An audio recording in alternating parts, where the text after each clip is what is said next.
मेरे प्रिय आत्मन, सहज योग में आज सूरदास का एक पद लेने जा रहे हैं। सूरदास का जन्म 1540 ईस्वी में हुआ और 1620 ईस्वी तक सूरदास ने पहले सगुण कृष्ण के और बाद में निर्गुण कृष्ण के बड़े प्यारे गीत गाए हैं। कहते हैं सूरदास, रे मन मूरख जन्म गंवायो।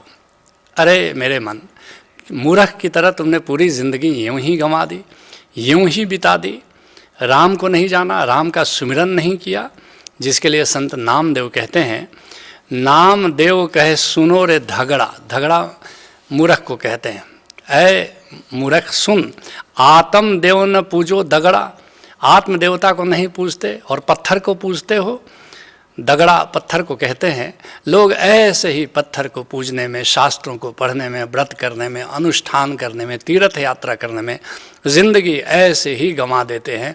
और जो सार है, जो सार्थक है, राम को जानना, राम का सुमिरन करना, राम की समाधि में जीना, बस वो नहीं करते।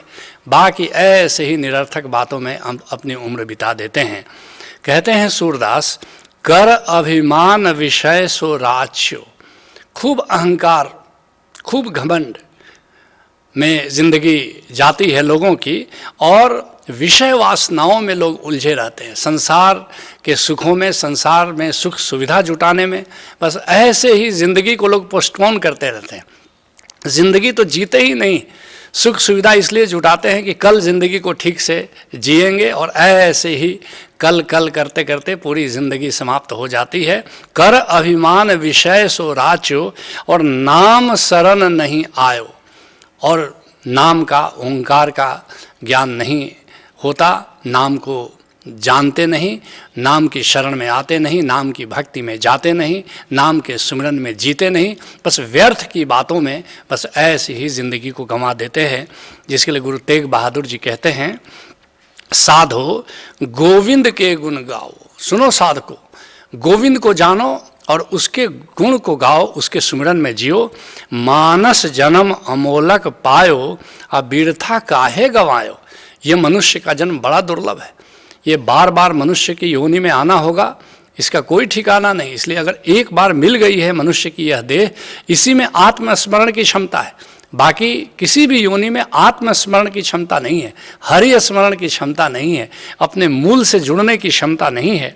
पतित पुनीत दीन बंधुवर। सुनो गोविंद कैसा है, पतित को पुनीत कर देता है, पापी को पवित्र कर देता है। पतित पुनीत दीन बंध हर, शरण ताह तुम आयो। ऐसे गोविंद के शरण में तुम आओ और तज अभिमान मोह माया पुण्य। कैसे आओगे? गोविंद की शरण में आने का तरीका क्या है? तज अभिमान, अहंकार को छोड़ दो, मैंपन को छोड़ दो, और मोह। मोह क्या अर्थ है? पकड़ को छोड़ दो, संसार के प्रति जो है, परिवार के प्रति जो है, धन के प्रति जो है, पद के प्रति, प्रतिष्ठा के प्रति। और माया, माया क्या है? ये मन का विस्तार, ये मेरापन, यही माया है। और भजन राम चित लायो। मैंपन को छोड़ दो, मेरापन को छोड़ दो, पकड़ को छोड़ दो और राम के सुमिरन में ज़िंदगी जीना शुरू करो। यही सही तरीका है ज़िंदगी जीने का। कहते हैं सूरदास, यह संसार फूल सेमर को और सुंदर देख लुभायो। ये संसार कैसा है?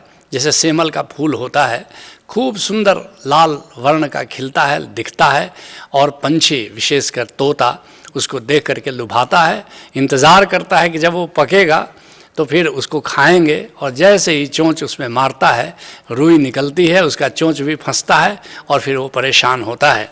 जिसके लिए संत दादू कहते हैं, सेमल के फूलन पर फूल्यो अचूको अब की घात। इस बार भी तुम चूक रहे हो। सेमल के फूल पर जैसे तोता इंतज़ार करता है और फिर चूक जाता है। हरि भजरे मन सहज पिछानी। इसलिए कहते हैं दादू कि सुनो, हरि का भजन करो, लेकिन कैसे? सहज को पहचानो। सहज क्या है? वह जो भीतर निराकार है, उसमें जो ओंकार गूंज रहा है, यह निरंकार ही सहज है, उसको पहचानना होता है। ये सुन सांची बात। कहते हैं दादू, असली बात यही है। निरंकार को जानकर, उस सहज को पहचान करके उसके सुमिरन में जियोगे तो ज़िंदगी संवर जाती है। वरना तो ज़िंदगी ऐसे ही सुबह होती है, शाम होती है, उम्र यूँ ही तमाम होती है। कहते हैं सूरदास, चाखन लाग्यो रुई उड़ गई, हाथ कछु नहीं आयो। जैसे तुम सेमल के फूल के बाद फल में जब चोंच मारता है तोता, रुई निकलती है, ऐसे ही ये संसार है। लगता है कि आनंद देगा, लगता है कि विषय के भोग आनंद देंगे, लेकिन कोई भी भोग अंत में पीड़ा का ही कारण बनता है। जिसके लिए जगजीवन दास कहते हैं, सेमर पर बैठा सुअना, लाल फर देख भुलाना हो। सेमर पर बैठा हुआ तोता जो है लाल फल देख करके ऐसे ही भ्रम में पड़ जाता है कि यह फल बड़ा सुंदर होगा, स्वादिष्ट होगा। मारत टोंट भुआ उघराना, और जैसे ही चोंच उसमें मारता है फिर रुई उघड़ आती है और उसका चोंच फंस जाता है, कोई स्वाद मिलता नहीं। और फिर पाछे पछताना हो, और फिर शोक करता है कि क्यों हम व्यर्थ सेमल के फूल में अटके रहे। कहते हैं सूरदास, कहा भयो अब के मन सोचे। अब शोक करने से क्या होगा बताओ। जिंदगी ऐसे ही तुमने बिता दी, वासना में, तृष्णा में, माया में, मोह में, ममता में, और अब मृत्यु की बेला में लोग बड़े शोक मग्न हो जाते हैं कि कुछ भी हाथ नहीं आया, जिंदगी में कुछ भी सार्थक हमने कमाया नहीं, नाम की पूंजी नहीं कमाई, और व्यर्थ में, बकवास में पूरी ज़िंदगी हमने ऐसे ही ऐसे बिता दी। तो ज़िंदगी को ऐसे क्यों जीना कि अंत में शोक करने की ज़रूरत पड़े। अभी क्यों नहीं सार्थक ढंग से ज़िंदगी को हम जी लेते हैं। कहते हैं सूरदास, कहा भयो अब के मन सोचे, और पहले ना ही कमायो। पहले नहीं कमाया, नाम की पूंजी नहीं अर्जित की, सुमिरन में नहीं जिए, समाधि में नहीं जिए। जिसके लिए कबीर साहब कहते हैं, आछे दिन पाछे गए। जो अच्छे दिन थे, जवानी के जो दिन थे, जब तुम कुछ कर सकते थे, कुछ साधना कर सकते थे, सुमिरन कर सकते थे, ध्यान कर सकते थे, समाधि कर सकते थे, उस समय तो किया नहीं। आछे दिन पाछे गए, और गुरु से किया न हेत। जिंदगी कहाँ से संवरती है। जिंदगी में बसंत कब से आता है? जब से तुम्हारे जीवन में सद्गुरु का प्रवेश होता है, वहीं से तुम्हारे जीवन में बहार आती है, वहीं से तुम्हारे जीवन में बसंत आता है। अब पछतावा क्या करे, चिड़िया चुग गई खेत। अब पछताने से क्या होगा, तुमने बीज छींटा था, उसकी रखवाली नहीं की, और चिड़िया आई और सारे बीजों को चुग के ले गई। ऐसे ही जो जिंदगी के वर्ष थे, जो मास थे, जो दिन थे, ऐसे ही काल की चिड़िया आई और उसे चुग करके ले गई, और ज़िंदगी पूरी बीत गई, और तुमने नाम के सुमिरन में ज़िंदगी को नहीं जिया, नाम की पूंजी नहीं कमाई। कहते हैं सूरदास हरि नाम भजन बिन, सिर धुनि धुनि पछतायो। याद रखना, सूरदास हरि नाम भजन बिन। अगर नाम को नहीं जाना और नाम के श्रवण में, नाम के सुमिरन में, नाम के दर्शन में अगर ज़िंदगी को नहीं जिया, तो अंत में, विशेषकर मृत्यु की बेला में, शोक मग्न होकर तुम यहाँ से विदा होते हो। कुछ भी हाथ आता नहीं, जिंदगी दिखाई पड़ती है कि बिल्कुल ऐसे ही निरर्थक हमने ज़िंदगी को पूरा बिता दिया। जिसके लिए कबीर साहब कहते हैं, मथुरा भावे द्वारिका, और भावे जा जगन्नाथ।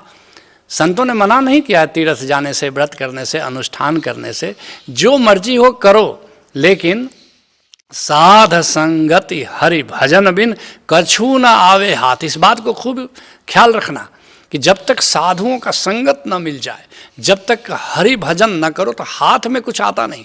बाकी जिंदगी में जो कुछ भी करते हो तुम करो मनोरंजन, देखो सिनेमा, जाओ तीर्थ, लेकिन एक बात याद रखना, इसको जान करके करो कि ये सार्थक नहीं है तो निरर्थक, लेकिन चलो कर लेते हैं, परिधि पर कुछ निरर्थक बातें भी कर लेते हैं। लेकिन अगर तुम सोचते हो कि तीर्थ जाने से, व्रत करने से, अनुष्ठान करने से, शास्त्र पढ़ने से कुछ हाथ आने वाला है, तो कुछ भी हाथ नहीं आता है। कहते हैं सूरदास हरि नाम भजन बिन, और सिर धुनि धुनि पछतायो। अंत में पछताने के सिवा तुम्हारे पास कुछ भी नहीं बच जाता है। इसलिए अगर चाहते हो कि मृत्यु के बेला में एक विजेता की तरह यहाँ से विदा हो, आनंदित विदा हो, हर्षित विदा हो, तो एक ही बात करने लायक है कि किसी सद्गुरु से मिलकर उस नाम को जानो, उस ओंकार को जानो, वरना तुमने जो भी किया है ज़िंदगी में उसका कोई अर्थ नहीं है। जिसके लिए पलटू साहब कहते हैं, तीर्थ में बहुत हम खोजा। देखो, तुम पहली बार नहीं खोज रहे हो परमात्मा को, बहुत लोगों ने परमात्मा को खोजा है और बहुत लोगों ने परमात्मा को पाया है। कैसे लोगों ने परमात्मा को पाया है, बस उस पर नज़र डालो। कहाँ कहाँ लोग असफल हो गए हैं, जरा उसका भी ख्याल करो। वही बातें फिर क्यों दोहराना है। कई संतों ने तीर्थ में खोजा है लेकिन वहाँ तो पाया नहीं, फिर जहाँ पाया वहाँ क्यों नहीं हम पाते? धर्मस्य तत्वम निहितम गुहायाम। सुनो, यक्ष पूछता है युधिष्ठिर से कि धर्म को कैसे हम उपलब्ध हों, सद्धर्म का मार्ग हम कैसे पाएं? तो कहते हैं युधिष्ठिर, श्रुति ही विभिन्ना स्मृति ही च भिन्ना नये को मुनि यस्य वचनम प्रमाणम। श्रुतियाँ भिन्न भिन्न बात कहती हैं, स्मृतियाँ भिन्न भिन्न बात करती हैं। कोई भी ऐसा ऋषि नहीं है जिसका वचन प्रामाणिक हो। ऋषि प्रामाणिक है लेकिन वचन प्रामाणिक नहीं है। फिर हम ऋषि के वचनों को पढ़ करके परम ज्ञान हम पाना चाहते हैं तो कैसे भला पाएंगे? तो कहते हैं युधिष्ठिर, धर्मस्य तत्वम निहितम गुहायाम। धर्म का तत्व कहाँ पता चलता है? अनुभव से पता चलता है। और भीतर की गुफा में, निराकार निरंकार की गुफा में जाकर के धर्म का तत्व पता चलता है। धर्मस्य तत्वम निहितम गुहायाम महाजनो ये न गतः सपंथा। जिस मार्ग से संत जाते हैं, श्रेष्ठ जन जाते हैं, महापुरुष जाते हैं, युग पुरुष जाते हैं, वही मार्ग श्रेष्ठ है। तो वही मार्ग श्रेष्ठ है तो उसी मार्ग का हम अनुसरण क्यों नहीं करें? इसलिए ठीक कहते हैं पलटू दास, तीर्थ में बहुत हम खोजा, वहाँ तो ना ही कछु पाया।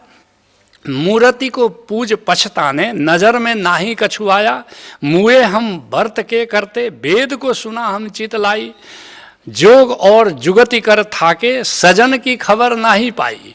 और किया जप तप फेर माला, खोजा खट दरस में जाई। शट दर्शन में भी हमने उसको खोजने की कोशिश की मगर हाथ कुछ लगा नहीं। और कोई ना भेद बतलावे, सबे सत्संग गुहराई। सब लोग प्रवचन देते हैं, कोई भेद बताने को राजी नहीं होता। तुमको भेद एक तो पता ही नहीं है उनको, और जिसको पता भी है जल्दी बताने को राजी नहीं होता जब तक सतगुरु न मिल जाए। और परे जब संत के द्वारे, संत ने आप सब कीन्हा।